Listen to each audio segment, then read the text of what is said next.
ಸ್ನೇಹಿತರೆ ನಮಸ್ಕಾರ, ನಾನು ರವೀಂದ್ರ ಜೋಶಿ.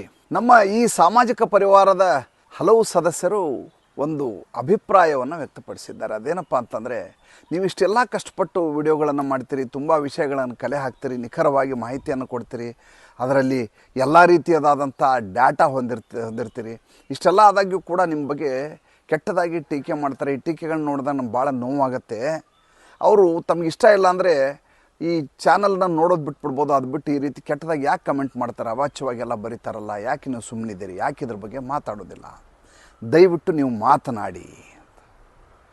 ನಾನು ಯಾವತ್ತೂ ಇದನ್ನು ಭಾಳ ಗಂಭೀರವಾಗಿ ಪರಿಗಣಿಸಿದವನಲ್ಲ. ಏಕೆಂದರೆ ಮೊದಲನೇದಾಗಿ ಅಷ್ಟೊಂದು ಸಮಯ ಇರೋದಿಲ್ಲ.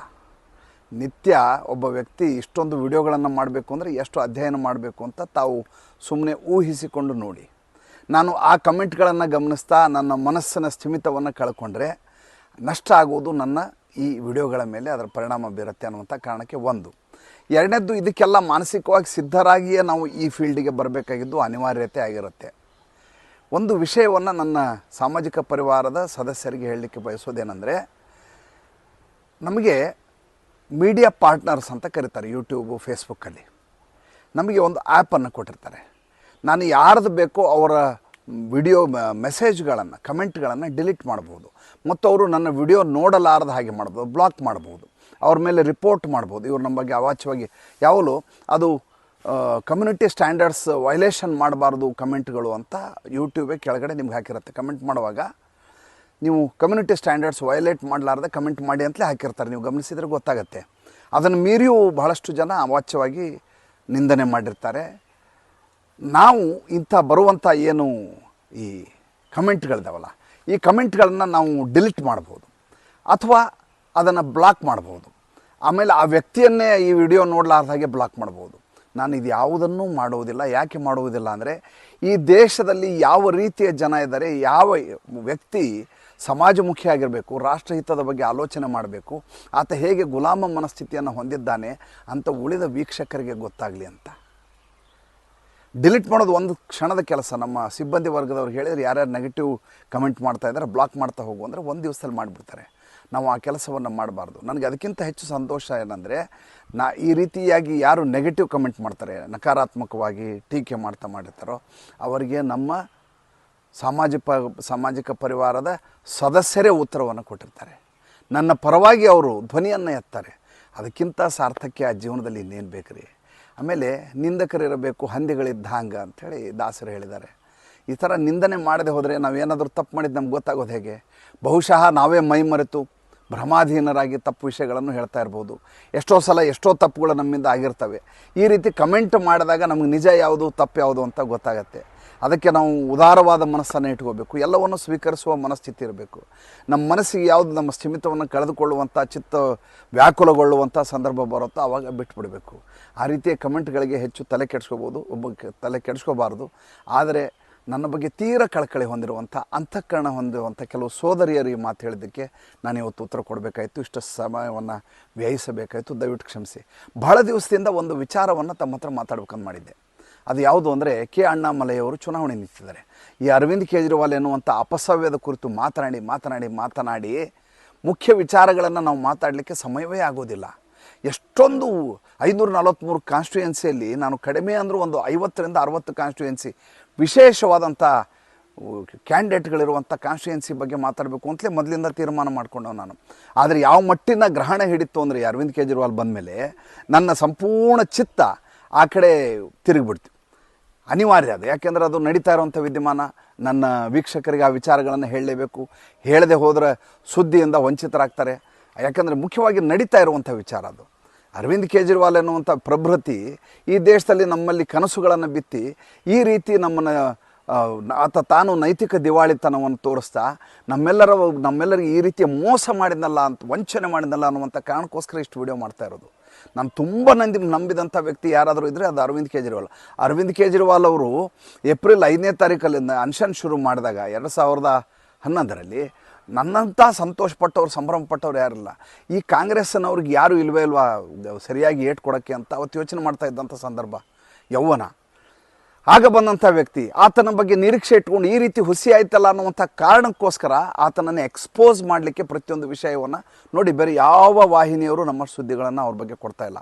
ನಾವು ಸೆಕ್ಷನ್ಗಳನ್ನು ಹೇಳಿ, ಕೇಸ್ನಲ್ಲಿ ಏನು ನಡೀತಾ ಇದೆ, ಕೋರ್ಟ್ ರೂಮಲ್ಲಿ ನಡೀತಾ ಇದೆ, ವಾದ ಪ್ರತಿವಾದವನ್ನು ಹೇಳ್ತಾ ಪ್ರತಿ ಇಂಚಿಂಚು ಮಾಹಿತಿಯನ್ನು ಕೊಡ್ತಾ ಇದ್ದೀವಿ. ಏಕೆಂದರೆ ಸ್ವತಃ ನಾನು ಕೂಡ ಈ ವ್ಯಕ್ತಿಯಿಂದ ವಂಚಿತನಾದವನು. ಅಂದರೆ ಯಾವ ರೀತಿ ವಂಚನೆ, ನೇರವಾದಂಥ ವಂಚನೆ ಅಲ್ಲ, ಅಂಥ ಆಲೋಚನೆ ಇಟ್ಕೊಂಡಂಥ ಧೂರ್ತ ರಾಜಕಾರಣಿಗಳು, ನೀರ್ಚ ರಾಜಕಾರಣಿಗಳ ರಾಜ್ಯಕ್ಕೆ ಅಲ್ಲಿಯ ಸ್ಥಳೀಯ ವ್ಯಕ್ತಿ ಕೆ ಅಣ್ಣಾಮಲೈ ನುಗ್ತಾರೆ. ಹಳೆಯದನ್ನೆಲ್ಲ ಮತ್ತೆ ಹೇಳಲಿಕ್ಕೆ ಹೋಗೋದಿಲ್ಲ, ಸಮಯ ವ್ಯರ್ಥ ಆಗತ್ತೆ.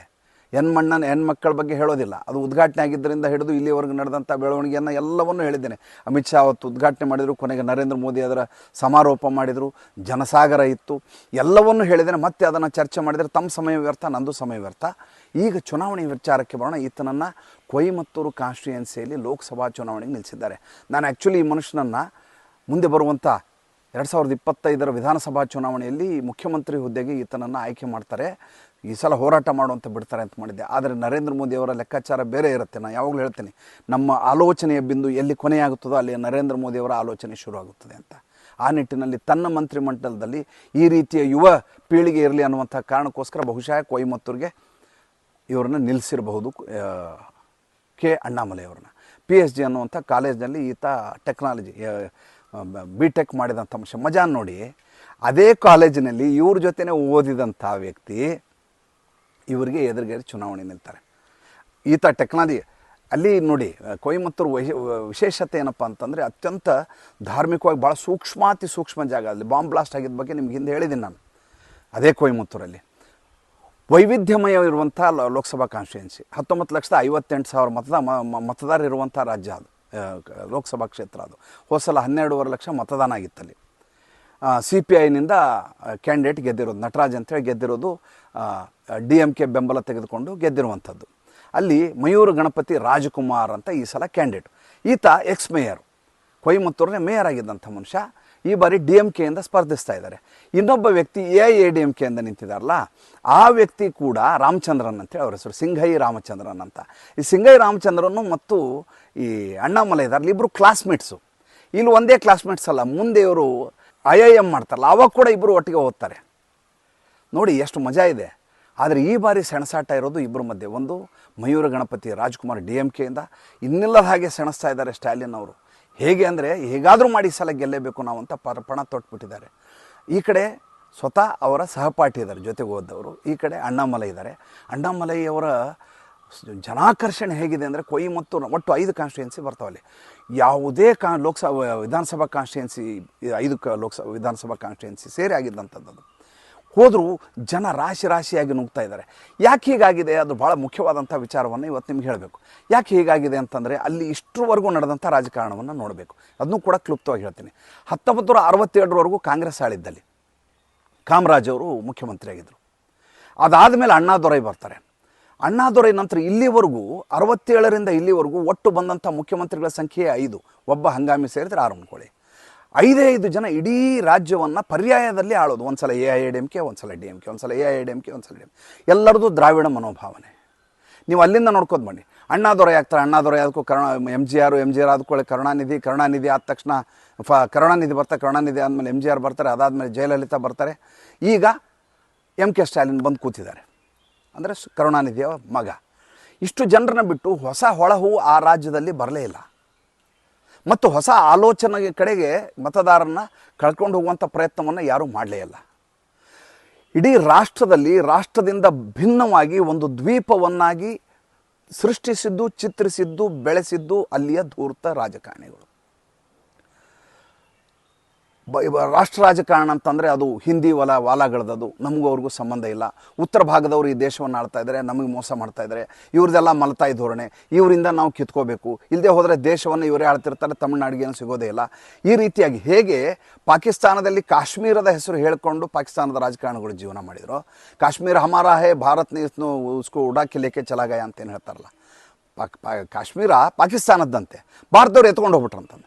ಈ ರೀತಿಯೇ ಹೇಳ್ಕೊಂಡು ಇಲ್ಲಿವರೆಗೂ ಪಾಕಿಸ್ತಾನದ ರಾಜಕಾರಣಿಗಳು ರಾಜಕಾರಣ ಮಾಡಿದ್ದು. ಅದೇ ಫಾರ್ಮುಲಾವನ್ನು ತಮಿಳುನಾಡಿನಲ್ಲಿ ಇಷ್ಟೂ ರಾಜಕಾರಣಿಗಳು ನಿರಂತರವಾಗಿ ಮಾಡ್ತಾ ಇದ್ದದ್ದೇನೆಂದರೆ, ನಾವು ಪ್ರತ್ಯೇಕರು, ನಮ್ಮ ಪ್ರತ್ಯೇಕವಾದಂಥ ರಾಷ್ಟ್ರ ಆಗಬೇಕು, ದ್ರಾವಿಡ ಮನಸ್ಥಿತಿಯೇ ಬೇರೆ, ನಮಗೂ ಉಳಿದವ್ರಿಗೂ ಸಂಬಂಧ ಇಲ್ಲ, ಈ ರೀತಿಯಾದಂಥ ಮನಸ್ಥಿತಿಯ ಜೊತೆಗೆ ಅಲ್ಲಿಯ ಜನರನ್ನು ನಿರಂತರವಾಗಿ ಅವರ ಮೇಲೆ ದೌರ್ಜನ್ಯ ಮಾಡೋದು, ಭ್ರಷ್ಟಾಚಾರ ಮಾಡೋದು, ಆಸ್ತಿ ಮಾಡಿಕೊಳ್ಳೋದು ಮತ್ತು ಅವರನ್ನು ಬಡವರನ್ನಾಗಿ ಉಳಿಸೋದು. ಇದಕ್ಕೆ ಹೊಸ ಹೊಳವು ಕೊಟ್ಟಂಥ ವ್ಯಕ್ತಿಯ ಹೆಸರು ಕೆ ಅಣ್ಣಾಮಲೈ. ಅಲ್ಲಿ ಒಂದು ಆಲ್ಟರ್ನೇಟಿವ್ ಬೇಕಿತ್ತು. ಆಲ್ಟರ್ನೇಟಿವ್ ಇಲ್ಲ. ಕರುಣಾನಿಧಿ ಆದ್ಕೊಳ್ಳಿ ಯಾರು ಅಂತ ಅಲ್ಲಿಯ ಜನರು ಕೇಳ್ರಿ. ಕೇಳಿದ ತಕ್ಷಣ ಸ್ಟಾಲಿನ್ ಹೆಸರು ಹೇಳ್ತಾರೆ. ಸ್ಟಾಲಿನ್ ಆದ್ಕೊಳ್ಳಿ ಯಾರು ಅಂತ ಕೇಳ್ರಿ. ಅವ್ನ ಮಗ ದಯಾನಿಧಿ ಹೆಸರು ಹೇಳ್ತಾರೆ. ದಯಾನಿಧಿ ಸ್ಟಾಲಿನ್ ಹೆಸರು ಹೇಳ್ತಾರೆ. ಆ ರೀತಿಯಾದಂಥ ಮನಸ್ಥಿತಿ ಇರುವಂಥ ಜನ ರೀ. ಅಲ್ಲಿ ಗೊತ್ತಿರೋದು ಎರಡೇ ಎರಡಲ್ಲಿ ಜನರಿಗೆ, ಒಂದು ಸಿನಿಮಾ, ಇನ್ನೊಂದು ರಾಜಕೀಯ. ನೀವು ಯಾವುದೇ ಮದುವೆಯ ಸಮಾರಂಭಕ್ಕೆ ಹೋದರೆ ಅಲ್ಲಿ ಒಂದು ರಾಜಕಾರಣಿಯ ಭಾಷಣ ಇರುತ್ತೆ, ಹೊರಗಡೆ ಒಂದೆರಡು ಪೋಸ್ಟ್ ಇರ್ತಾವೆ ರಾಜಕಾರಣಿದು. ಎಲ್ಲರೂ ನೋಡಿದ್ದೀರಾ? ಈಗ ನಮ್ಮ ಮನೇಲಿ ಒಂದು ಲಗ್ನ ಇದೆ ಅಂದ್ಕೊಳ್ಳಿ. ಲಗ್ನದ ಇನ್ವಿಟೇಷನಲ್ಲಿ ಕೆಳಗೆ ನಮ್ಮ ಏರಿಯಾದು ಕಾರ್ಪೊರೇಟ್ರು, ನಮ್ಮ ಏರಿಯಾದು MLA, ನಮ್ಮ ಏರಿಯಾದು MP ಹೆಸರು ಹಾಕೋದು. ತಮ್ಮ ಸುಖಾಗಮನಾಭಿಲಾಷಿಗಳು ಅಂತೇಳಿ ಅವ್ರ ಹೆಸರು. ನಮ್ಮನೆ ಮದುವೆಗೆ ಅವ್ರು ಯಾಕೆ ಸುಖಾಗಮನಾಭಿಲಾಷಿಗಳಾಗ್ತಾರೆ ರೀ?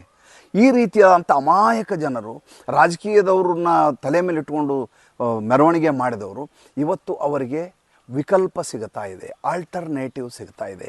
ಆ ಆಲ್ಟರ್ನೇಟಿವ್ ಸಿಕ್ಕಿದ್ರಿಂದಾಗಿ ಯಾವುದೋ ಒಬ್ಬ ಲಾರ್ಜರ್ ದೆನ್ ಲೈಫ್ ಒಬ್ಬ ವ್ಯಕ್ತಿ ಬಂದುಬಿಟ್ಟಿದ್ದಾನೆ, ಅಣ್ಣಾಮಲೈ ಅಂತೇಳಿ. ಇವನೇನೋ ಮಾಡ್ತಾ ಇದ್ದಾನೆ. ಆಮೇಲೆ ಅಣ್ಣಾಮಲೈಯವರ ಸ್ವಭಾವ ಇದೆಯಲ್ಲ, ಅಣ್ಣಾಮಲೈಯವ್ರನ್ನ ಯಾಕೆ ಇಷ್ಟ, ಸ್ಥಳೀಯ ಫ್ಲೇವರ್ ಇರುವಂಥ ಒಬ್ಬ ವ್ಯಕ್ತಿ.